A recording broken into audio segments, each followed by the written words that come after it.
Okay, good morning, everybody. Okay.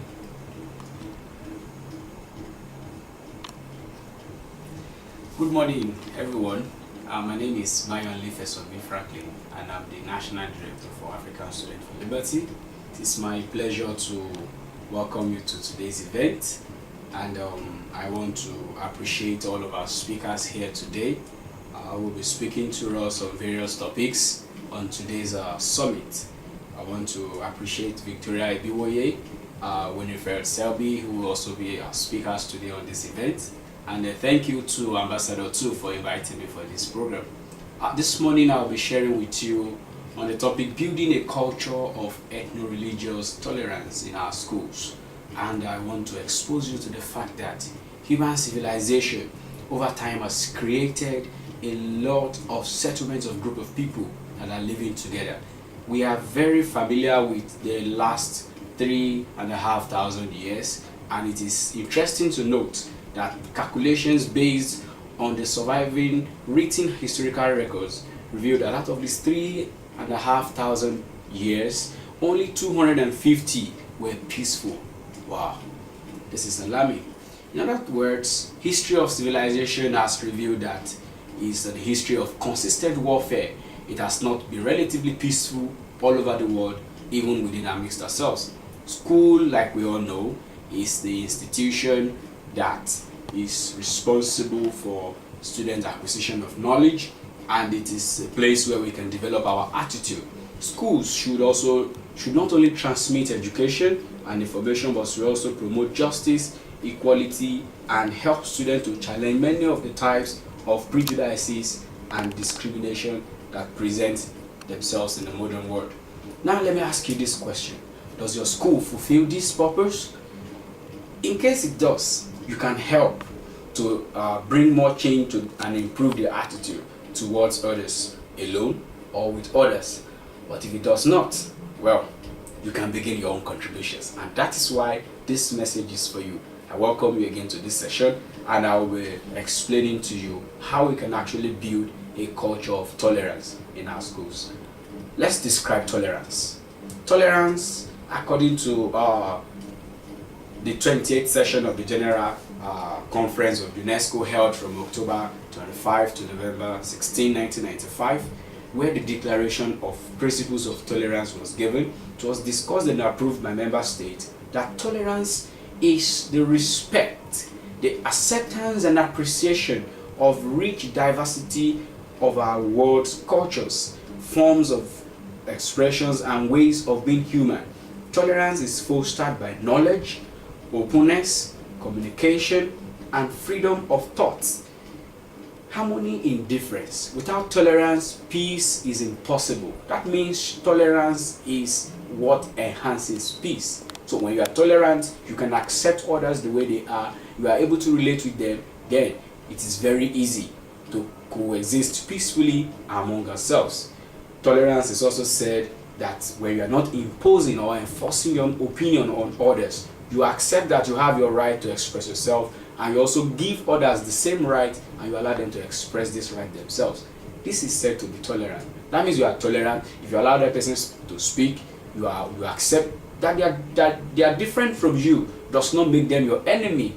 They have the right to hold their opinions. You also have the same right to hold your opinions. You are not their enemy for holding on to your own opinions. They are not also your enemies because they hold on to their own opinions. Everybody can hold to their opinion and yet not be enemies of one another. Tolerance is also a responsibility that helps in observance of human rights. It is when you are tolerant that you can observe the rights that are accrued to other people. If you are not tolerant, then you will not exercise. You will not be able to observe that other people have rights. You won't be able to defend the rights of others. This also gives room, is a foundation to democracy and rule of law.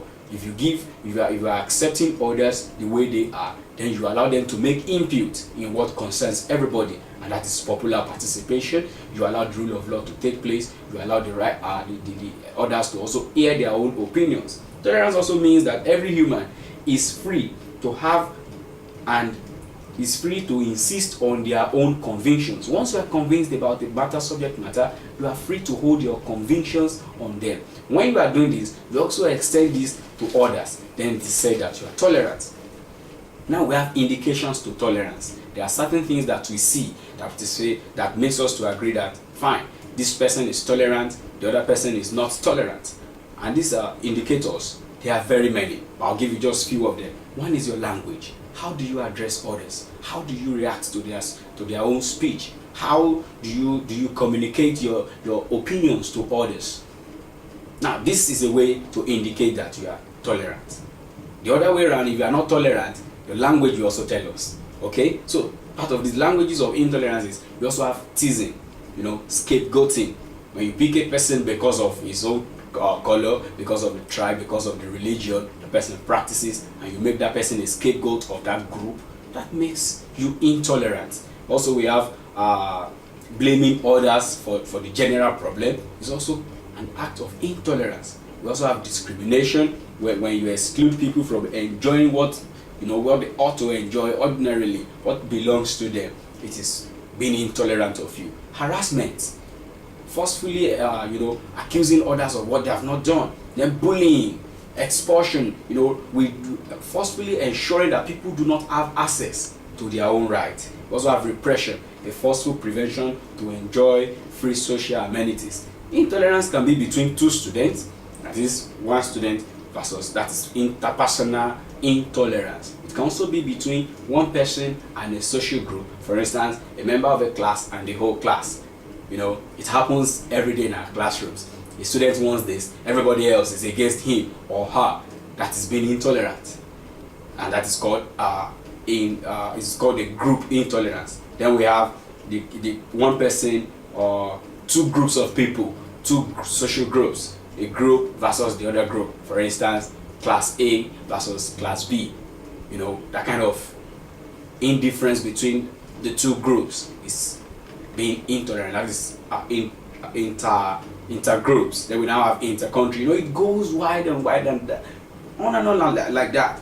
And you see, Nigeria is very peculiar because it is a multi-ethnic, a multicultural and a multi-religious society that has over 400 ethnic groups, and we have been associated with many religious congregations. And since 1920, Nigeria has suffered and experienced a series of ethno-religious conflicts. No wonder we cannot meaningfully point to any development in our country. This is very sad, and this is always the reason why crisis-ridden societies in our country today do not have meaningful development that we can point to. Now, enough said of conflict, of the negativities of intolerance and tolerance. Now let us build this culture of tolerance. What do we need? We need to protect the right to freedom of religion. Article 2 of the United Nations Declaration of Human Rights state that all forms of religion is acceptable. You choose the way you access your own God. It's different from mine. It's a personal domain. It is not a public thing. We must not all agree to have the same God. You can't have your God. I can have my own God. I should be allowed to access my God. You should also allow you to access your God the way you deem fit. So this tolerance, this promotion of religious freedom is one of the foundations we need to accept about one another. Then we have section 38, subsection 1 and 2 of the 1999 Constitution of the Federal Republic of Nigeria also states that everyone has the right to religion and religious association. 2, you also have to improve your human capital development. Like, I congratulate you for attending this summit. It will help you to know how you can live in peaceful coexistence with your people. You don't need to hate anybody. You should not hold grudges. If anyone has an opinion that is different from yours, just hold it and respect the other person for having such kind of attitude, that kind of behavior, that kind of opinion. You develop your human capacity. That will help you to understand that the world is built around being tolerant, built around accepting others the way they are. Now, you can also start spreading the message of tolerance by doing these 3 basic things. Then you have started with building of the culture of tolerance. you should also avoid all the symptoms of tolerance I've told you: the language, teasing, bullying, expulsion, repression, name calling, scapegoating. You should avoid all of these symptoms, and then you see that you are going towards building a very fantastic culture of tolerance, and human rights will be entrenched in that kind of society. Now, how can you counter intolerance? You can counter intolerance by being familiar with laws. What are the human rights that protect tolerance? What are the legal documents that protect the rights of others? You should be familiar with all of these laws. Now, when you are familiar with all of these laws, the next thing is you should not live on ignorance. You don't know what the other group knows, and that is why you are oblivious of their own existence. That is why you tend to want to stand against them, to want to think your own group is better than theirs, which is not true. So read about other people's group, read wide, and express, allow your mind to soar high. Don't be ignorant of what is happening on the other side of the religion. Don't be ignorant of what is happening on the other side of the culture that is not yours. Go out, expose yourself to issues that will broaden your mind and will allow you to be tolerant. Then you have to be self-conscious. Be conscious and be aware of the fact that you are not the only one living in this world. Others are living with you, and they have the same right that you do. Now, you have learned all of this. Now, say after me. Talk to the person beside you and tell, let's say this together. Talk to people about other religion and ethnic group. Celebrate religious feast in your neighborhood together. Do not allow people to say bad things about other people. Set a positive standard for your friends and family. Speak out against intolerance. I will see things from the perspective of other people. Respect other people's rights. Don't blame others. Take responsibility. Practice the value of choice and responsibility. Agree that there is more than one way to doing things than your own.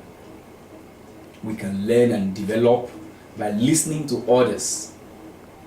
No one has the answers to everything. We create our own opinions, make decisions, and we only by ourselves are responsible to those decisions. Let me conclude by telling you that tolerance is an individual trait. It grows from being an individual trait to a community attitude. It grows from that to becoming a world culture. So it begins with you. Do not wait for government to come with a solution, with a panacea to this menace. No, the solution to intolerance starts with you. So take the bull by the horn today. Start by practicing the best ways of being tolerant. Thank you very much for listening to my presentation. My name is Bayonle Fesobi, and I'm the National Coordinator for African Students for Liberty. Thank you, Ambassador, for inviting me too. Thank you.